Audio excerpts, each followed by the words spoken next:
Okay, હવે વિદ્યાર્થી મિત્રો આપણે પાંચે પાંચ જે આપણે વનસ્પતિને પાંચ ભાગમાં વહેંચી હતી, એકાંગી, દ્વિઅંગી, ત્રિઅંગી, અનાવૃત અને આવૃત બીજધારી, એ આપણે કમ્પ્લીટ કરી.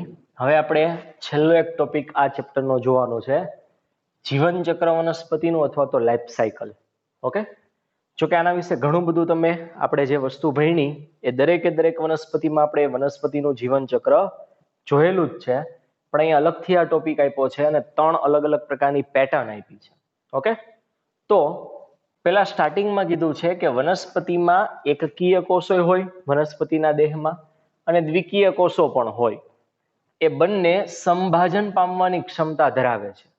હવે સંભાજન પામે એકકીય કોષો તો એકકીય દેહ નિર્માણ પામે, કેમ કે સંભાજન છે, રંગસૂત્રની સંખ્યા જે કોષમાં હોય એટલી ને એટલી જળવાઈ રહે. એ રીતના દ્વિકીય કોષો સંભાજન પામે તો કયો દેહ બને છે? દ્વિકીય દેહ. આ રીતના બે પ્રકારના દેહ અસ્તિત્વમાં આવે છે વનસ્પતિના. જો નિમ્ન કક્ષાની વનસ્પતિ હશે ને તો એમાં આવા પ્રકારનો દેહ હશે, જેમ કે એકાંગી વનસ્પતિમાં. ઓકે, અને ઉચ્ચ કક્ષાની વનસ્પતિમાં કેવો દેહ હશે? દ્વિકીય. તો આ બંને પ્રકારના દેહ પોસિબલ બની શકે છે. હવે વનસ્પતિના જીવન ચક્રમાં મુખ્ય બે પ્રકારના અવસ્થા આવે છે, એક જન્યુજનક અને બીજું બીજાણુજનક. હવે આ શબ્દના મતલબ આપણને ક્લિયર હવે ખબર પડી જાય. જન્યુ બનાવે એવી અવસ્થા એટલે જન્યુજનક. જનક એટલે સિમ્પલી જેનું નિર્માણ કરતા હોય. એ રીતના બીજાણુ બનાવે એવી અવસ્થા એટલે એને કહેવાય બીજાણુજનક, અથવા તો સિમ્પલી જે અવસ્થામાં જન્યુ બનશે એને કહેવાય જન્યુજનક, જે અવસ્થા દ્વારા બીજાણુ બનશે એને કહેવાય બીજાણુ. તો અહીંયા સિમ્પલ મેં એક સિક્વન્સ બતાવી છે જે આપણે આગળ ભણી જ ગયા છીએ. માનો કે વનસ્પતિનો દેહ જન્યુજનક હોય, ઓકે, તો એ એકકીય દેહ હશે, એન રંગસૂત્ર ધરાવતો હશે, એન બંધારણ હોય.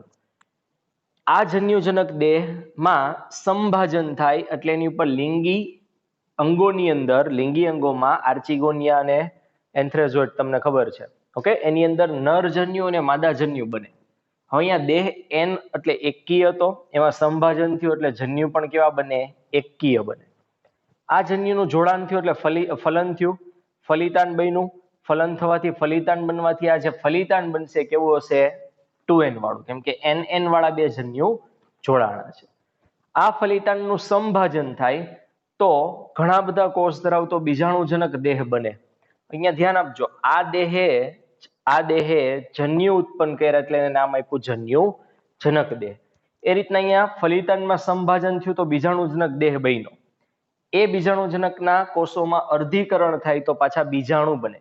હવે 2n વાળા કોષો એમાં અર્ધીકરણ થાય તો n વાળા બીજાણુ બને. ઓકે, અને આને આપણે શું કીધું હતું? મિયોટિક પ્રકારનું સ્પોર, એટલે કે મિયોસ્પોર આને પણ કહી શકાય. ઓકે, એના પછી નેક્સ્ટ એક બાબત, અહીંયા બીજાણુ બનાવતો આ દેહ એટલે નામ આપ્યું બીજાણુજનક. આવા બીજાણુ જમીન ઉપર પડે કે કોઈ પણ રીતે એનું અંકુરણ થાય એટલે ફરી પાછો કયો દેહ આવે? જન્યુજનક. આમ લિંગી પ્રજનન દર્શાવતી કોઈ પણ વનસ્પતિ તમે જોવો તો એના જીવન ચક્રમાં હંમેશા આ બે દેહ એક પછી એક આવ્યા રાખતા હોય.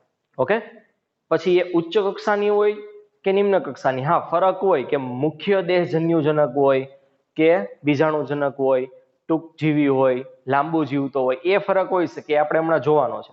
પણ આ બે અવસ્થા એક પછી એક ક્રમશઃ આવે જ કોઈ પણ લિંગી પ્રજનન કરતી વનસ્પતિમાં.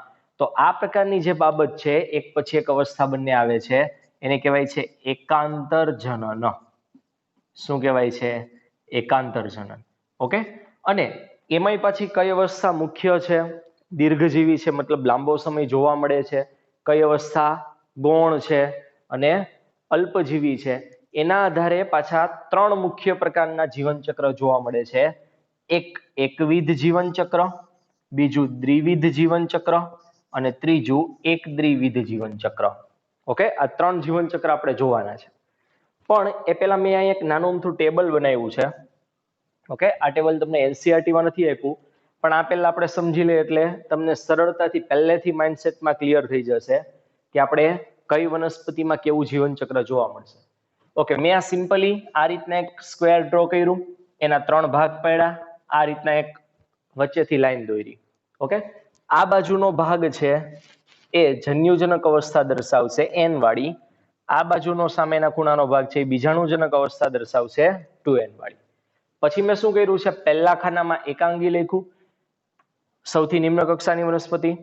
આ ખાનામાં મેં અનાવૃત અને આવૃત બીજધારી લખ્યું, સૌથી ઉચ્ચ કક્ષાની વનસ્પતિ. અને વચ્ચેના ખાનાની નીચે મેં દ્વિઅંગી અને ત્રિઅંગી લખ્યું છે. ઓકે, હવે આ એકાંગીની ઉપર આ એક બોક્સ છે ને, એ એકાંગીનું આખું જીવન ચક્ર છે, મતલબ લીલનું. ઓકે, આપણે એકાંગીમાં લીલ ભણ્યા ને, તો લીલનું જીવન ચક્ર આટલું છે. તો આખા જીવન ચક્રમાં જો એનો મોટો ભાગ, મતલબ આટલો ભાગ છે, એ એન અવસ્થામાં ગાળે છે. એન એટલે કઈ અવસ્થા? જન્યુજનક. જ્યારે એના જીવનમાં બહુ ઓછા સમય માટે, આટલો બધો ન હોય હકીકતમાં, તો આપણે અહીંયા આકૃતિ એ રીતના ડ્રો કરી છે. બહુ ઓછો સમય એને 2n મતલબ બીજાણુજનક અવસ્થામાં ગાળે છે. તો એનો તમે જ્યારે જોશો ત્યારે મોટો ભાગ એ આ જ સમયગાળામાંથી પસાર કરશે. કઈ અવસ્થામાંથી? જન્યુજનકમાંથી. અને જન્યુજનકના કોષો એકકીય હોય, એટલા માટે આ જીવન ચક્રને કહેવાય એકવિધ જીવન ચક્ર. ઓકે, આનાથી ઓપોઝિટ વિચારો, આ વનસ્પતિ ઉચ્ચ કક્ષાની. તો આની લાઈફ સાયકલ, આખા જીવનનો કાળ આટલો છે. એમાંથી તમે જોઈ શકો છો મોટા ભાગનો જીવનકાળ 2n સ્વરૂપે, 2n મતલબ બીજાણુજનક અવસ્થામાં ગાળે છે. બહુ ટૂંકા સમય માટે જન્યુજનક અવસ્થા આવે છે. ઓકે, તો અહીંયા મોટો ભાગ એ 2n એટલે કે બીજાણુજનક અવસ્થા સ્વરૂપે ગાળે છે.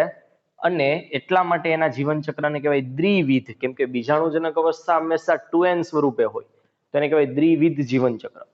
જ્યારે આ બે વનસ્પતિ છે ને, દ્વિઅંગી અને ત્રિઅંગી, એ વચલી કક્ષાની વનસ્પતિ છે. એમાં કોઈ મોટો ભાગ અને કોઈ નાનો ભાગ એટલો બધો ક્લિયર નથી હોતો. એને બે અવસ્થા આવે છે, જન્યુજનકે આવે અને કઈ બીજાણુજનકે આવે. અને લગભગ બે અવસ્થા ઇક્વલ સમય માટે ગાળે છે. ઓકે, તો દ્વિઅંગી અને ત્રિઅંગીના જીવન ચક્રને કીધું એક દ્વિવિધ. હા, ઇક્વલ એટલે એકદમ 50% નહીં. ઓકે, એમાં પછી દ્વિઅંગી છે ને, દ્વિઅંગી એ આ બાજુ વધારે નમેલી રહી, આ બાજુ મતલબ એકાંગી તરફ, અને ત્રિઅંગી આના તરફ વધારે હોય. એનો મતલબ શું? તો કે દ્વિઅંગી હશે ને, દ્વિઅંગી, ઓકે, એક્ઝેક્ટલી 50% નહીં. દ્વિઅંગીમાં કેવું હશે? મુખ્ય અવસ્થા હોય ને એ જન્યુજનક હશે, કેમ કે દ્વિઅંગીને મેં આ બાજુ લાવવાની કીધી, એકાંગી તરફ. ત્રિઅંગી વધારે આને બાજુ ઝૂકેલી રહે. તો દ્વિઅંગીની અંદર એકાંગી જેવું હોય. હવે એકાંગીમાં જન્યુજનક મુખ્ય તબક્કો છે અને બીજાણુજનક કેવો છે? ગૌણ. ક્લિયર? તો જન્યુજનકમાં એક્ઝેક્ટ 50-50 નહીં, લગભગ 60% જેટલો સમયગાળો જન્યુજનકમાં ગાળે અને 40% જેટલો સમયગાળો શેમાં ગાળે? બીજાણુજનકમાં. ઓકે, એટલે આની મુખ્ય અવસ્થા જન્યુજનક થશે અને ગૌણ અવસ્થા બીજાણુજનક થશે, જે હમણાં આપણે જોશું. જ્યારે ત્રિઅંગી વધારે આના તરફ ઝૂકેલી રહે, આના તરફ મતલબ ઉચ્ચ કક્ષાની તરફ. તો ઉચ્ચ કક્ષામાં મુખ્ય અવસ્થા કઈ છે? આ મતલબ કઈ? બીજાણુ. તો આનો 60% ભાગ છે જીવનનો, એ બીજાણુજનક અવસ્થામાં હોય અને 40% ભાગ શેમાં હોય? જન્યુજનકમાં. ઓકે, કહેવાય બેયની લાઈફ સાયકલને એક દ્વિવિધ જીવન ચક્ર, કેમ કે બે અવસ્થા બહુ વધારે અને બહુ ઓછું એવું નથી આવતી, લગભગ ઇક્વલ સમય માટે આવે છે. ઓકે, અને એના આધારે પણ એમાંય પાછું ક્લિયર તો આપણે કરવું જ પડે. તો દ્વિઅંગી વનસ્પતિ વધારે એકાંગી જેવી લાગે અને ત્રિઅંગીની લાઈફ સાયકલ વધારે કોના જેવી? અનાવૃત અને આવૃત બીજધારી જેવી લાગશે. ઓકે, હવે એક પછી એક જીવન ચક્ર આપણે જોવાના છે. પહેલા હું એકાંગી અને એકવિધ અને દ્વિવિધ સમજાવીશ અને પછી આપણે આ જીવન ચક્ર આખું જોવાનું છે, એક દ્વિવિધ. ક્લિયર? તો પહેલા હું એકવિધ અને કયું? દ્વિવિધ. આ આપણે આકૃતિ સહિત ખાસ યાદ રાખજો. આ ટોપિક MCQ ની બાબતે, થિયરીની બાબતે, તમારે જે બોર્ડમાં થિયરી આવશે, આ ચેપ્ટરમાંથી સૌથી મોસ્ટ આઈએમપી થિયરી હોય તો આ જીવન ચક્ર. ઓકે, એની 3 આકૃતિ તમને ટેક્સ્ટ બુકમાં આપી છે, જોજો. એ આકૃતિ બેઠી તમારે યાદ રાખવાની છે, એમાં કાંઈ નવું નથી. જો તમે આ દરેકની લાઈફ સાયકલ ભણ્યા હશો તો તમે યાદ ન રાખો તોય ચાલે, એમનેમ જ બની જશે, જોજો. ઓકે, હું સમજાવીશ એટલે આપણને આઈડિયા આવી જશે. પહેલા આપણે એકવિધ જીવન ચક્ર જોશું, પછી દ્વિવિધ જોશું અને પછી જોશું કયું? એક દ્વિવિધ. ઓકે, નેક્સ્ટ વિદ્યાર્થી મિત્રો, હવે આપણે એકવિધ અને દ્વિવિધ, જે એકબીજાથી એકદમ ઓપોઝિટ છે, એ જીવન ચક્ર આપણે જોવાના છે. હવે એકવિધ જીવન ચક્રમાં આપણે સિમ્પલ પહેલા કહી દીધું છે કે એકાંગી એટલે કે આપણે જે લીલ વનસ્પતિ ભણ્યા એ બધાનું જીવન ચક્ર કેવું છે? એકવિધ જેવું. આમાં અપવાદ છે અમુક, બરાબર, જે આપણે જોશું.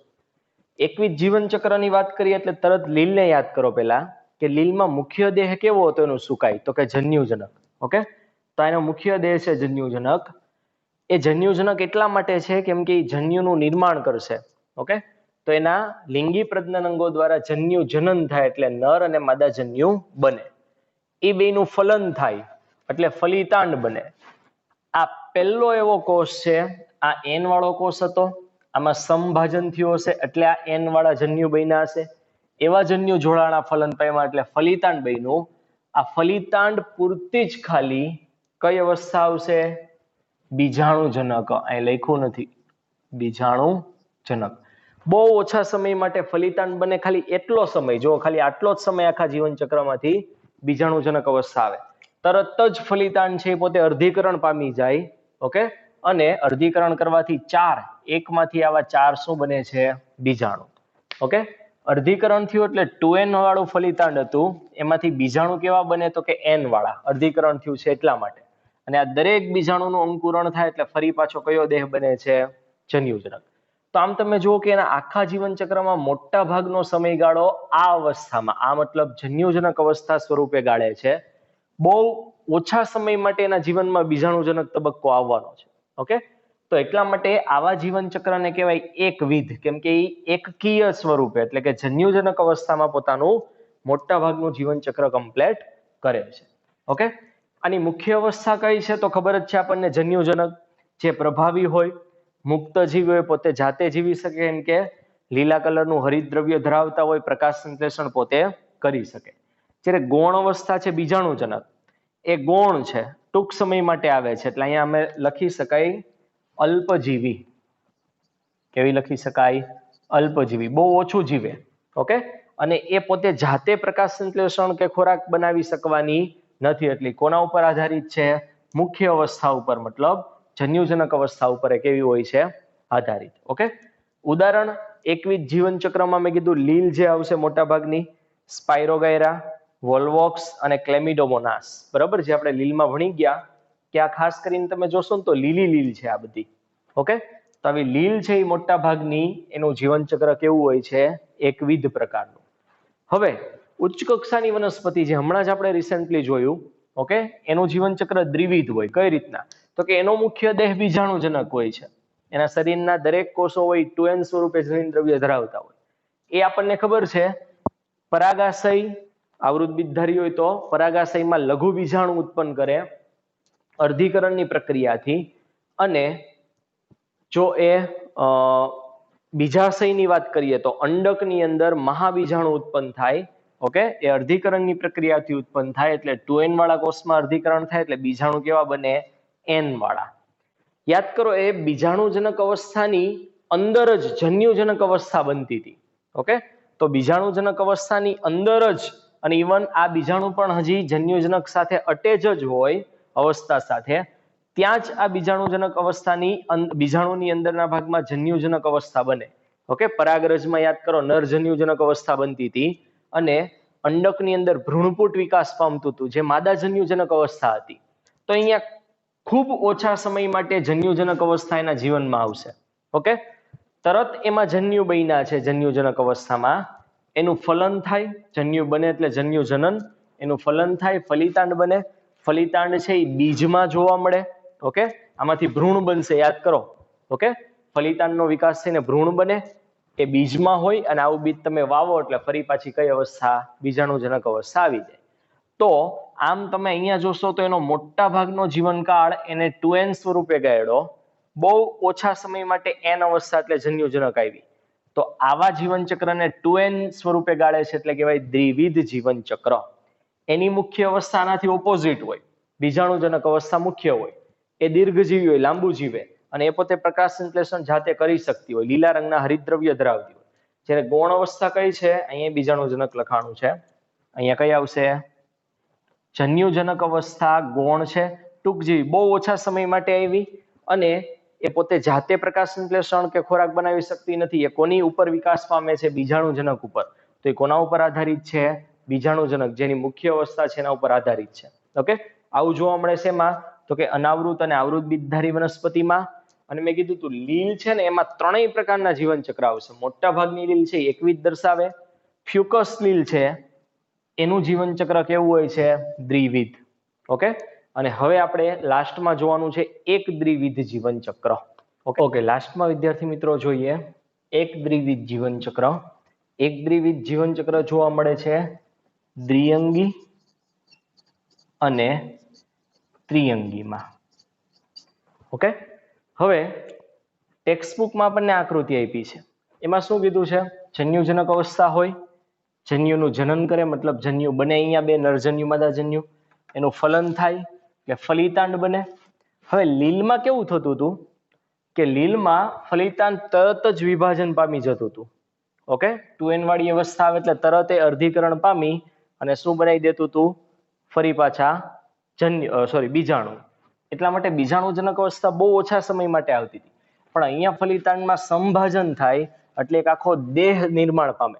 યાદ કરો, જન્યુજનક અવસ્થા હતી ને આપણે લીવરવર્ટ્સ અને મોસની અંદર ફિનારિયામાં જોયેલું કે જન્યુજનક અવસ્થા મુખ્ય હતી, એની ઉપર આખો બીજાણુજનક દેહ બન્યો હતો. ખાસ કરીને માદા છોડ હતો એની ઉપર, જેમાં 3 ભાગ હતા: ફૂટ, સેટા અને કેપ્સ્યુલ. યાદ છે? પાદ, પછી પ્રાવરદંડ અને પ્રાવર. આ 3 ભાગ ધરાવતો ભાગ હતો એ હતો બીજાણુજનક દેહ. એ પણ બહુકોષીય હોય. ઓકે, અને એ લાંબુ પણ જીવે, પણ જન્યુજનક જેટલું નહીં. ઓકે, અને એ કોના ઉપર ડિપેન્ડન્ટ હોય? આખો મુખ્ય અવસ્થા ઉપર, એટલે જન્યુજનક અવસ્થા ઉપર. એ દેહ હતો એ 3 ભાગ ધરાવતો, એ છે બીજાણુજનક દેહ. એના કેપ્સ્યુલની અંદર આપણને ખબર છે અર્ધીકરણ થાય એટલે ફરી પાછા શું બનતા? બીજાણુ. ઓકે, એ પાછા એકકીય બને, કેમ કે 2n વાળા કોષમાં અર્ધીકરણ થયું અને આવા બીજાણુ નીચે પડી જતા કે ફરી પાછા એમાંથી કયો દેહ બનતો? જન્યુજનક. તો આમ તમે જુઓ ને તો આમાં કોઈ એવો તબક્કો નથી જે ઓછા સમય માટે આવે છે. બે તબક્કા ઘણું બધું જીવે છે, છતાં પણ મુખ્ય અવસ્થા અને ગૌણ અવસ્થા તો હોય જ. ઓકે, આપણે ખાલી દ્વિઅંગીની વાત કરીએ છીએ. ઓકે, હકીકતમાં આ જે આકૃતિ આપી છે ને દ્વિઅંગીની આકૃતિ આપી છે. આવી સેમ આકૃતિ ત્રિઅંગીની પણ બની શકે એક દ્વિવિધ જીવન ચક્રમાં. તો દ્વિઅંગીમાં કોઈ અવસ્થા વધારે અને ખૂબ ઓછી એવી નથી આવતી, પણ હા છતાં પણ મુખ્ય અવસ્થા તો હોય જ છે. તો અહીંયા મુખ્ય અવસ્થા કઈ છે? તો કે જન્યુજનક. જન્યુજનક હંમેશા મુખ્ય હોય, પ્રભાવી હોય, એ પોતે દીર્ઘજીવી હોય અને પ્રકાશ સંશ્લેષણ કરતી હોય. ઓકે, પણ એટલું બધું નહીં ઓલાની જેમ. જન્યુજનક અવસ્થા લીલમાં 80 થી 90% જેટલો ભાગ રોકતી હતી, બહુ ઓછા સમય માટે બીજાણુજનક આવતી હતી, એટલું નહીં. આમાં જન્યુજનક અવસ્થા ઘણું જીવે, બીજાણુજનક અવસ્થા ઘણું જીવે, પણ આની કમ્પેરમાં થોડુંક ઓછું આ જીવે જન્યુજનક કરતા બીજાણુજનક. એટલે આને તમે 60% માનો તો આ કેટલું જીવતી હોય? 40%. ક્લિયર? તો મુખ્ય અવસ્થા તો અહીંયા કઈ કહેવાય? જન્યુજનક જ કહેવાય. જ્યારે બીજાણુજનક ગૌણ અવસ્થા અહીંયા કઈ કહી શકાય? બીજાણુજનક, જે કોના ઉપર જીવન ગાળે છે? જન્યુજનક ઉપર નિર્માણ પામતી હતી. 3 અંગો મેં કીધું એમ ક્લિયર જોવા મળતા હતા. એટલે મુખ્ય અવસ્થા તો દ્વિઅંગીમાં જન્યુજનક છે અને બીજાણુજનક કેવી છે? ગૌણ. ઓકે, આ રીતના તમે ત્રિઅંગીનું દોરી શકો. ફરક એટલો રાખવાનો કે આમાં જન્યુજનક અવસ્થા નાની બતાવવાની, બીજાણુજનક મોટી બતાવવાની. કઈ રીતે જોવો? આ ધારો કે જન્યુજનક અવસ્થા. ઓકે, આપણે પહેલેથી એક સર્કલ સપોઝ વિચારી લઈએ. હવે આપણે કઈ અવસ્થા નાની રાખવાની છે? જન્યુજનક. કેમ કે ત્રિઅંગી વધારે કોને મળતી આવે? અનાવૃત અને આવૃતને. જેમાં મુખ્ય અવસ્થા કઈ હોય? બીજાણુજનક. તો અહીં આપણે જન્યુજનક નાની રાખવાની. નાની મતલબ આ રીતના બતાવી શકો, આમ. ક્લિયર? જ્યારે આ અવસ્થા અહીંયા આવશે કઈ? બીજાણુજનક, એ મોટી રાખવાની. જન્યુજનક અવસ્થા n હોય, બીજાણુજનક અવસ્થા 2n હોય. જન્યુજનકનું કામ હોય જન્યુ જનન કરે. ઓકે, એટલે 2 જન્યુ બને. જન્યુનું શું થાય? ફલન થાય, એટલે ફલિતાંડ બને. ફલિતાંડ પહેલો એવો કોષ હોય જેમાં 2n જનીન્દ્રવ્ય જોવા મળે. કેમ કે આ n વાળા હતા એમાંથી જન્યુ બન્યા 2, નર અને માદા જન્યુ, એ પણ nn વાળા બને. એવા 2 જન્યુ જોડાય એટલે ફલિતાંડ 2n વાળું બને. ફલિતાંડનો આગળ વિકાસ થાય એટલે બીજાણુજનક અવસ્થા આવે. ઓકે, બીજાણુજનક અવસ્થા એ મુખ્ય અવસ્થા છે. એમાં પાછું શું થશે? અર્ધીકરણ. ઓકે, એટલે અહીંયા આ રીતના આ 4 શું બનશે? બીજાણુ, જે n વાળા બને. અને આ બીજાણુ વિકાસ પામે એટલે યાદ કરો, ત્રિઅંગીમાં બીજાણુ, ધાનીમાંથી બીજાણુ નીચે પડતા હતા જમીન ઉપર. એ જમીનને, એ બીજાણુને યાદ કરો, સ્પેશિયલ રિક્વાયરમેન્ટ જોતી હતી, ઠંડી, ભેજવાળી આબોહવા. ઓકે, અને એના કારણે એમાંથી નાનો અમથા હાર્ટ શેપના જન્યુજનક અવસ્થા નિર્માણ પામતી હતી. તો અહીંયા મુખ્ય દેહ તો બીજાણુજનક છે, પણ જન્યુજનક દેહ પણ આ રીતના લાંબુ જીવે છે. ઓકે, અને એ પણ બહુકોષીય અવસ્થા છે, બહુ ઓછા સમય માટે નથી આવતી. આ માનો કે 60% સમય માટે આવતી હોય તો આ કેટલા માટે? 40% માટે આવે છે. ઓકે, તો આ પ્રકારના જીવનને પણ કહેવાય એક દ્વિવિધ જીવન ચક્ર. ઓકે, એટલે આમ બેયનું જીવન ચક્ર મેઇન એક છે, એક દ્વિવિધ. પણ એમાંય પાછી મુખ્ય અવસ્થા ત્રિઅંગીની તમે કયો તો ત્રિઅંગીની મુખ્ય અવસ્થા કઈ થશે? બીજાણુજનક. ઓકે, જે આપણે ભણી જ ગયા છે. અને એની ગૌણ અવસ્થા કઈ થશે? જન્યુજનક. પણ આમાં આ બેય સ્વતંત્ર જીવતા હતા. બીજાણુજનકનો દેહ અલગ હતો અને નીચે જન્યુજનક અલગથી વિકાસ પામતી હતી. આમાં પાછું એવું નહોતું. આમાં જન્યુજનક મુખ્ય હતી, એની ઉપર જ પેલી 3 રચના. ઓકે, પાદ, પ્રાવરદંડ અને પ્રાવર ધરાવતો બીજાણુજનક દેહ બનતો હતો. તો આમાં મુખ્ય અવસ્થા જન્યુજનક હતી અને બીજાણુજનક અવસ્થા એના ઉપર ડિપેન્ડન્ટ હતી. અહીંયા પાછી બે અવસ્થા કેવી છે? સ્વતંત્ર હોય છે. પણ હા, સમયગાળો બેયનો ઓછો વધતા પ્રમાણમાં હોય છે. અને અહીંયા ખાસ યાદ રાખજો, લીલના અપવાદ અહીંયા પણ આપ્યા છે. ખાસ કરીને એક્ટોકાર્પસ, પોલીસાયફોનિયા. કેવી લીલ હતી યાદ છે? છેલ્લે રાતી લીલમાં આ બાજુની આકૃતિ આપણે આખા પેજમાં દોરી હતી. મેં પોલી મતલબ ઘણી બધી શાખાઓ એવી, એટલે નામ આપ્યું હતું પોલીસાયફોનિયા. પેજમાં આ બાજુ છેલ્લી આકૃતિ હતી જે લાલ એટલે કે રાતી લીલની આકૃતિ હતી. અને કેલ્પ્સ એટલે બધી દરિયાઈ વનસ્પતિ જે બહુ 100 મીટરો જેટલી લાંબી હતી, જે બદામી લીલમાં ફિયોફાઇસીમાં આપણે મૂકતા હતા. આ લીલ એવી છે જે એક દ્વિવિધ જીવન ચક્ર પણ દર્શાવે છે. તો લીલ એવી વનસ્પતિ થઈ જે ત્રણેય જીવન ચક્ર દર્શાવે છે. ઓકે, પહેલું મેન એનું જીવન ચક્ર મોટા ભાગની ખાસ કરીને લીલી લીલ હતી એ કેવું જીવન ચક્ર દર્શાવે? એકવિધ. ફ્યુકસ લીલ એક એવી હતી જે દ્વિવિધ. અને આ 3 લીલ એવી છે જે એક દ્વિવિધ જીવન ચક્ર દર્શાવે છે. ક્લિયર? તો અહીં આપણું આ ચેપ્ટર હવે પૂરું. જીવન ચક્ર પણ આપણે 3 જોઈ લીધા. ઓકે.